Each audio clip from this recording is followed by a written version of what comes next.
What's up guys, and welcome back to another episode of Career Mode. This is episode number 166. And we start today's episode off with some player training. Yep, 8th season, 4th team, but you know I love to start episodes off with some player training. And we set it up for the first time today since joining Leverkusen. And as you'll see, the drills I give are one to Ollie Shaw. As promised, his finishing stat is going to be increased this season over time, because as we know now, Ollie Shaw, he's untucked his shirt, he's been unleashed, and he's now showing he can score goals when he puts his mind to it. I've given Adrian a defensive drill as well, because with low work rates, I'd like him to sit back a little bit in this team and be able to break up attacks as well. Schwartz, our young teenage talent centre-half, is going to get some drills as well. That's defensive and passing. And also for Ty, who is the regen or possible regen of Manuel Neuer. His positioning is quite low for a goalkeeper that's 79 rated, so I'm going to train that up as well, as I do plan to possibly make him number 1 one day to replace Andre Lunin. So those are the 5 drills right now. They might change a bit over time during the season, or that is quite unlikely. As many of you guys know, training for me isn't something I give too much thought to. It was a new feature back in FIFA 16, but it's the sort of thing where I just normally go into the section, press triangle, set the drills up, and simulate them all every single time I have the option to do so. Occasionally I might change a drill, normally due to an injury or an international break, but for the most part they stay quite the same as they are throughout the course of the season, just because again there's very little incentive for me to bother doing it. It's just not a very the feature is just so basic, and I don't really get much out of it, to be honest. So there you go.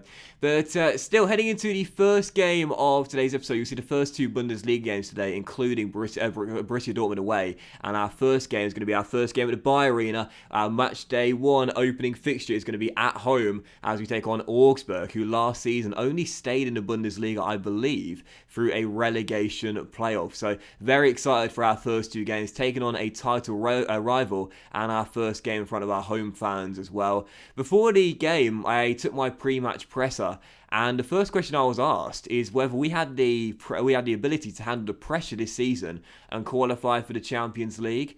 And I definitely think we should be able to do that. Failing to finish in the top 4 would be a catastrophic failure, but as I run you through the team here, the one thing I will say is this team is not as good as Atletico Madrid's, and it's not as good as Roma's. I'd say it's around a similar ability to our final season with Sheffield United. In fact, I might go as far as saying our 4th season Sheffield United side might possibly be considered better than this current Bayer Leverkusen side. So this is one of the main reasons I decided to take the Leverkusen job on. I kind of like the idea of going for more of a project as opposed to going to a ready-built team. As some of you pointed out, when we joined Roma and we joined Atletico Madrid, the sides were already so good, we already had the capability to win the title in our first season. With Leverkusen, if we're going to do that, we're going to be rank outsiders. So that's one of the reasons I was drawn to Leverkusen. It is going to be a very big challenge in our first season to beat in a title race. Settling for a top 4 place is most likely going to be the outcome. We'll give it our best shot regardless. And for the first game of the season, again at the Bayer Arena, my first game in the Bundesliga. And I tell you what, in the first game, Augsburg were absolutely superb. We were really struggling in the first half. They were looking a far better team. We could have taken the lead against the run of play had it not been for a fabulous save by the goalkeeper just before the break there. Barry Walsh denied by a super stop as it was still 0-0. But look at the stats of the break. Augsburg had 8 shots and 7 on target. Lunin had provided some heroic saves in the first half. Our back 3 had also blocked a few attempts as well, but we were lucky not to be trailing heading into the break. So in the dressing room at half-time, I said to the boys, I got my translator to say it in German to them, lads, pick your socks up. This is embarrassing. I know it's match day 1. I know there's a lot of new signings. I know it can take some time to gel, but come on, boys. We should not be performing this badly against a side who we should be beating pretty comfortably. And 4 minutes after the restart, we needed someone to step up out there, and it was Barry Walsh who gave us the lead. Walsh makes it 1-0, and then a few minutes later, he scores again. He scores again. Barry Walsh scores our first 2 goals in the Bundesliga. And oh, how sweet it is. I've joined Leverkusen, but it's 2 of the legends of the save that has started off superbly. Ollie Shaw, man of the match in the Super Cup in our 2-0 victory over Inter, getting a goal and an assist. And in this game, he sets up Barry for our 2nd goal and an assist on his first game in the Bundesliga. And Barry Walsh, who should have scored in the Super Cup really, bags a brace on match day 1. The Sheffield United boys out of the academy linking up here. at the Bay Arena to give us a 2-goal lead. What I will say is this, it was totally undeserved. And as you'll see here in the final few chances, we got away with this. Leverkusen got away with a win on match day 1 at home to Augsburg. I did not think I would say that after a 2-0 result, but that's the truth. Augsburg took 11 shots in the game and had 10 on target, and Andre Lunin was just on fire. The finishing boots were laced up by both teams though. There were 18 shots in total, and 16 hit the target. Both teams only missed one of their shots, but missed the target with one of their shots in 90 minutes. Both teams should have scored more goals, really. The goalkeepers both put in really sublime performances, including Andre Lunin, who shares the champagne with Barry Walsh. What a performance the Ukrainian had, and I must say as well, whilst we can celebrate the victory on match day 1 and be delighted that we start the campaign off with 3 points, we didn't deserve it. I was very lucky in that game, and I'll be first to admit, had it not been for the heroics of Lunin, we would have lost that game, let alone got a draw from it. The Ukrainian was just on fire. But still, following the victory on match day 1, we had some more transfer deals here. Once again, we see 2 transfer talks have broken down for our Brazilian centre-half. Unfortunately, I just can't seem to sell some of these fringe players here. I think it's because they're on really high wages right now, and I just can't seem to shift them on and move them on to other clubs. And you did see there that a bid came in for Leon Bailey. Borussia Dortmund wanted to take our Jamaican winger away before our clash at the Signal Iduna Park on match day 2, but I said, hands off lads, he's going nowhere. He might be out of contract in the summer, but believe me, he's going to get a new deal as soon as the transfer window slams shut. Leon Bailey is going nowhere, and he's going to start his first Bundesliga game for us in this clash away against Borussia Dortmund. Our win on match day 1 was a lucky one, no doubt about it. And if we're to win this game and have back-to-back victories to start the season off, we'll need to perform much better. Second game of the season, our first away game, it's against a title rival as we take on Borussia Dortmund at the Signal Iduna Park. Just a man. Tackled by Shaw.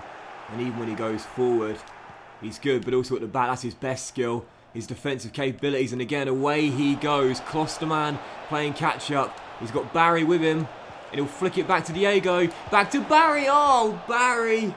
2 on the opening day. And that should have been his 3rd in 2. Straight at the keeper. Brandt to Ducouré. Here comes Dortmund. Changes under. Julian Brandt. Oh, good stop by Lunin. He was man of the match on match day 1.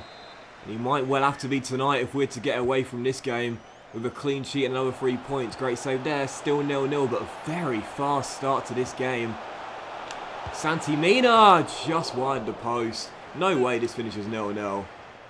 Sander for Dortmund. Tackled. Bailey gets it away. And as Walsh knocks it back to Havertz, so a chance to a break here. Oh, Kai, he left the ball behind, mate.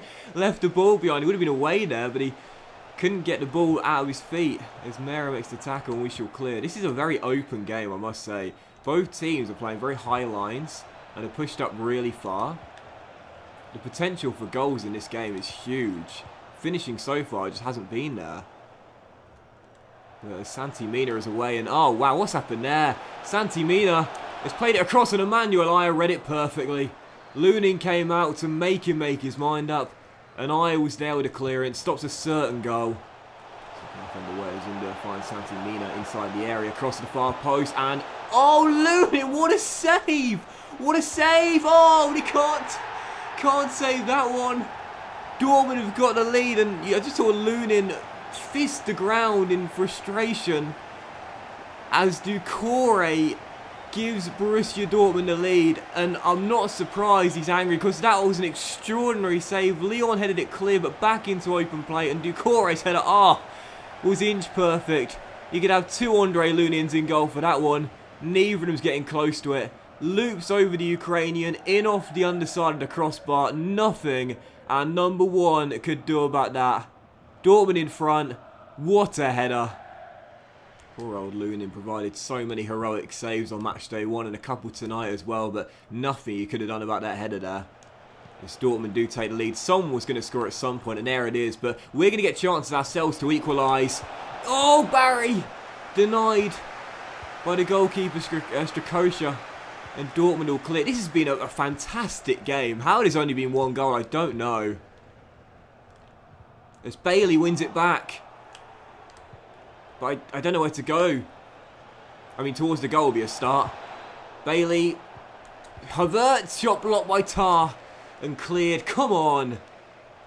Tackled by Mera. sure gets it away. A possible chance to break here.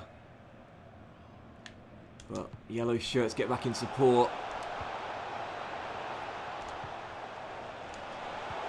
Adrian! Oh!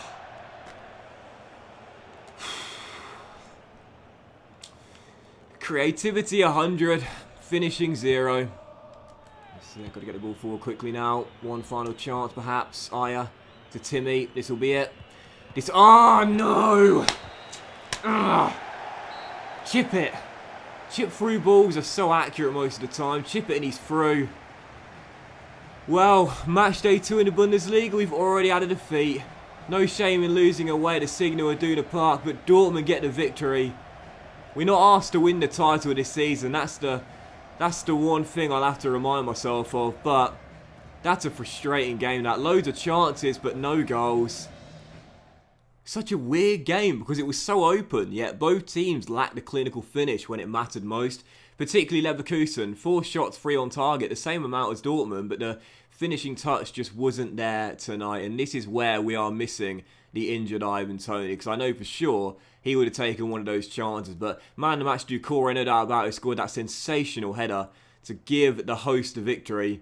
And just like with Roma, we lose on match day 2 in our first season with our new team. Getting off to a slow start at the Stadio Olimpico is the reason we weren't able to win the title back in Season 1. I'd love for us to be in a title race this season. I think we've got what it takes, but to already start off with a defeat, that's a very, very tough beginning for us. But that was today's episode of Career Mode, guys. So big thank you for watching if you have enjoyed it. And if you did enjoy today's episode, despite the loss to a title rival, then please do drop a like. Much love to you all. Have a fantastic day.